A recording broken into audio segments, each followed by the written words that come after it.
Hey, good morning. I'm Ralph Lucas with Alan Sinclair's Type 1 Incident Management Team.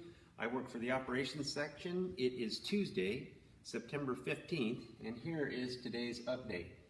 Obviously, this is the Riverside fire, everything you see in red. The little black markers around is how we break out the fire, and that's where we put our personnel.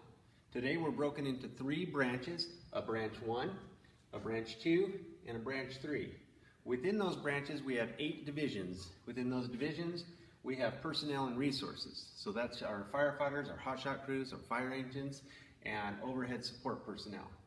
What's going on the west side of the fire is that our firefighters continue to make sure the control lines are solid and not a threat to any of the communities on the west side of the fire.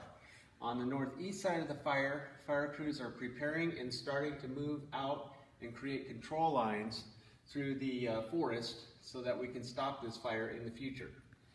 On the southeast side of the fire, the primary focus is how we're going to tie in with one of our sister fires, which we would call sister fire, which is down here, which is the Lion's Head fire. So we have to figure out how to create a control line through the forest to tie into that fire, and they're doing the same thing. One thing that we're starting to do now is, because the fires are so close to each other, is we're working on coming up with an overall plan on how to manage all 3 fires collectively.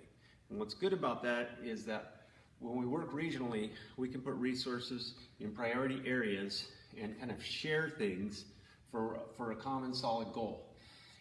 So I want to address something that keeps getting asked about is, when we talk about control lines, oftentimes what we'll do is we'll put black to show that it's very secure.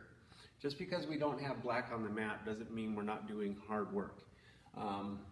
But what's going on is we have a lot of infrastructural needs that need to occur before we can safely let people into certain areas. So while we continue to monitor the fire and the fire is looking really good, in conjunction with our collaborators, what we're doing is making sure the electric, the gas, the water, the streets, and all of those hazards are very secure before we put people in.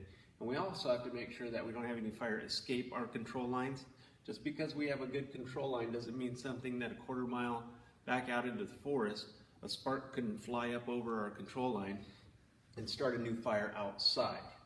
So really wanted to message that information to you folks, because we as a team truly understand how important it is for you to get back in your houses. We just want to do that in the safest and most effective manner. Thank you.